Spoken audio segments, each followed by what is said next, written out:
Good afternoon, boys and girls. Get out your reading notebook, turn again to the fiction section, and we're going to go to our table of contents and we're going to label it prose and your page number. Teachers, you may pause here and wait for students to get that done. Okay, you have your table of contents now labeled, and the top of your page should have prose written on it and your page number. Okay. In our fiction section, again, just to make sure you're in the right section, we are going to be learning about prose. Okay? And prose basically talks about how chapters fit together and they provide the structure of a story. Notes for you to remember. We are going to be writing these notes on our prose sheet. So basically, prose are fictional works. So it's not going to be, you're not going to find prose in nonfiction books that you are reading. Prose is a story or a fictional work that is written with characters, settings, and plots. Go ahead and write that down. And then stories are also written in sentences. Okay, and those sentences are then organized into paragraphs. So this is very similar to a lot of the writing that you do as a fifth grader, and they are also stories that you are most familiar with reading. Most of our stories are written, or our fictional works are written this way.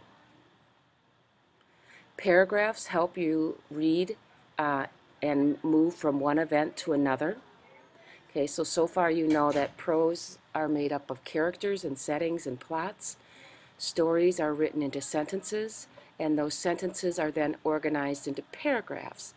And each paragraph is about a different event or helps you move along from one event to another. And then your novels are actually broken up into chapters. So if you think of an example, looking at Maniac McGee or 3 Days, or even any of the stories that you just read in your book clubs, a lot of your books that you just read were written in the example of prose. Okay, I'm going to skip ahead to a couple pages here. And, oops, let's go back. I skipped too quickly. This is an example of prose. All the children except one grow up. They soon know that they will grow up, and the way Wendy knew was this. One day when she was 2 years old, she was playing in a garden and she plucked another flower and ran it to her mother. I suppose she must have looked rather delightful, for Mrs. Darling put her hand to her heart and cried, "Oh, why can't you remain like this forever?" This was all that passed between them on the subject, but henceforth Wendy knew that she must grow up. You always know after you are 2. 2 is the beginning of the end. Okay, we talked about that our prose example has sentences. I see that this is organized by sentences. Okay, I see capital letters. I see a paragraph. And then this is part of a story. Does anybody recognize the name of this story? If you don't, think of your clues here. Mrs. Darling and Wendy, and talking about growing up. Yes, Peter Pan. So this was an example of that. So I go back to my examples. Did I have characters? Yes. Did I have a setting? They were in the garden. Okay, there were sentences and paragraphs.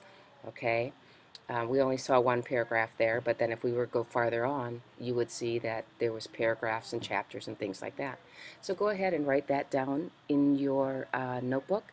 Go ahead and color and cut and complete your prose page as this, and next time when we look at different types of writing, I will be asking you, is this prose or is this a different type of writing? So always remember that prose has sentences, paragraphs. The paragraphs help you move along in the story, and that then if it's a novel, it's written into chapters. And these are always fictional works, not nonfiction.